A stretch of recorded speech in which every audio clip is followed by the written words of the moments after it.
And so I want to talk about some of the signs for you that it may be time to start a private practice. So there's a couple of ways that people go into private practice. Now graduate schools are teaching students that they can go into private practice straight from school. I personally wasn't taught that, but a lot of people are taught that now. And so a lot of people are going straight from being a student into being a registered intern, what we call it in Florida, and going straight into private practice, whether they join a group practice, they go out on their own and have a supervisor on site, or some form of renting from somebody. So that's one option for you. Some people want to start a private practice right away.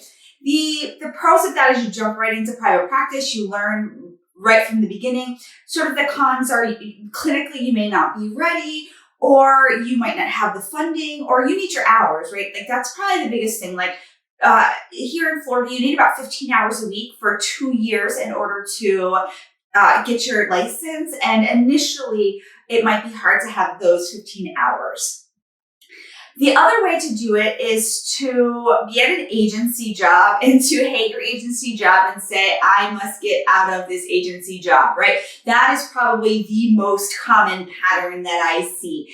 And so a lot of people will start a private practice on the side, right? They'll work at their agency job. They'll see clients at night. On the weekend, they'll start building up their caseload, and then they will either go part-time at their agency job, or eventually they'll leave their agency job completely.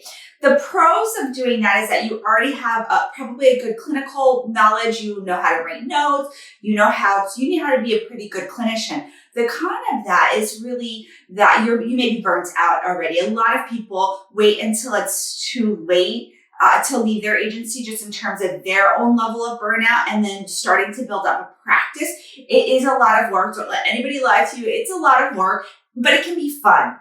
It can be exciting. And so you want to make sure that you are not already cynical about the field, or thinking like, oh, I shouldn't even be a therapist anymore. So that's an option. I think I've seen from a lot of people that's way more common. And there are some ways that we can talk about, sorting through burnout and kind of revitalizing your passion for the field. But a lot of people do go into they go into agencies, they learn what they need to learn from the agency, they get their hours, they get some experience, and then they go out and start a private practice. So just want to take a moment to thank our sponsor, TherapyNotes. If you're looking for an electronic health record to start your private practice, I want you to take a look at TherapyNotes. It is a full-service electronic health record where you can do billing, you can do your notes, you can take credit card payments, you can bill insurance companies, you can send paperwork through the portal. It's really, really great. And what is super great about them is their customer service. So you can pick up your call anytime, get information from them, and they will help guide you through whatever it is that you need. So let's go back to some other options of when is it time to start a private practice. So you can do it right out of school. You can do it when after you've joined an agency and that you get burnt out, or you can just, your time could be over at your agency, whether you let go for whatever reason, you quit for whatever reason. Maybe you're moving, right? You're moving cities, you're moving states, and you decide like, I really don't want to go back to an agency. And so starting a private practice can be, really advantageous to do it at that time, because you're starting fresh in general. Kind of gives you a new and fresh perspective. I've seen a lot of people do that as well. Like they move cities or move states and they don't want to find another agency job, so they go into private practice. So I think really when you want to start your private practice, really an individual choice. It's something that you get to make based on your own circumstances.